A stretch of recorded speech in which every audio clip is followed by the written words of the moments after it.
Afternoon, gentlemen. It's Mr. Ebenezer here, and today's message comes from the Fulham Boys School. You can see the school flag flying behind me.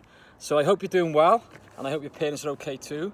And as you know, every week for the last 3 or 4 weeks, I've been giving shout-outs to boys who have been particularly enterprising and have been demonstrating our Christian values. And so I want to start this week by mentioning Jerome Eden.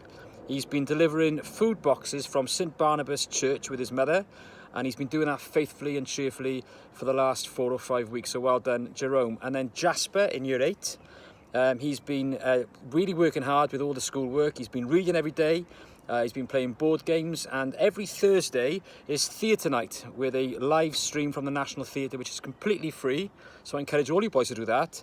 And he cooks a pre-theatre meal with his mum, and each week is a different nationality. And last week they did Spain, and they had Spanish hip-hop music in the background, so it sounded like a lot of fun. So well done, Jasper. And he's also been working in the garden and doing jobs around the house, so he's been a true Fulham boy. And then there's Rayburn Druce in year 7.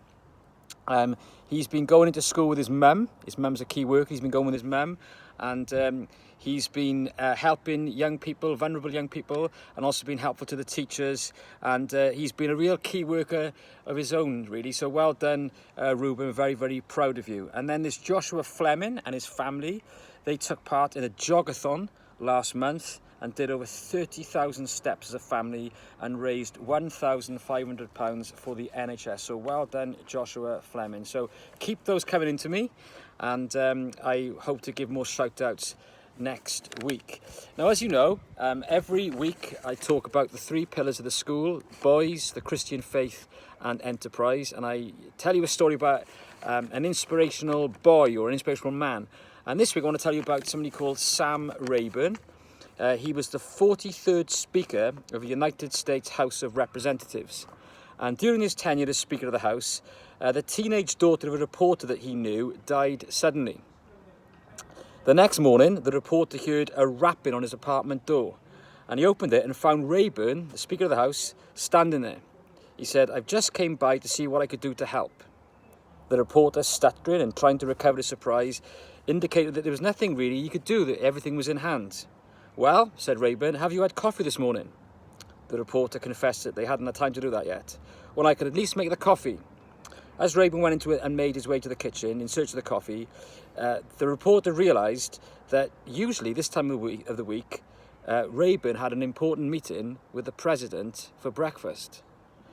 So he said, "Mr. Speaker, I thought you were supposed to be having breakfast at the White House this morning with the president." "Well, I was," admitted Rayburn, "but I called the president and told him I had a friend who was in trouble and I couldn't come." So here's a man, one of the most powerful men in America. He's supposed to be having breakfast with the most powerful man in the world, the president, and yet, because a reporter he knew had a sad event in his life when his daughter had died, he says to the president, "Excuse me this morning, I've got a friend who's in need and needs my help." I think that's a really amazing story, isn't it, of kindness. And that's my theme for you this week, boys. That's our Christian ethos, if you like.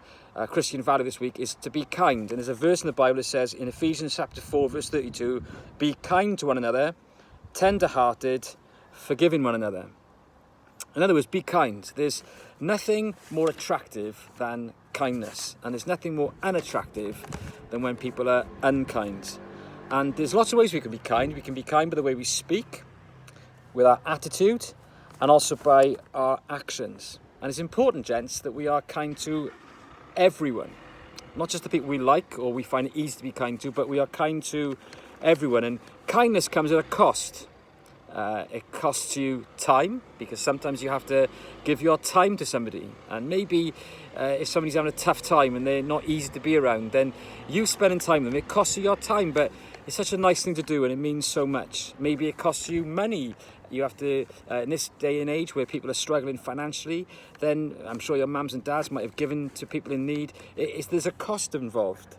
It can be difficult because the people who need our kindness the most are usually quite difficult. But Fulham boys should be, like Sam Rayburn, should be really kind and put ourselves out to help people. Be kind to people who've wronged you. Who maybe have done things against you in the past. Well, instead of responding to them in the way that they've treated you, will respond in kindness and maybe diffuse situations and change these people by the way that you treat them. Be unselfish. If you're kind, it means you've got to put other people before yourself.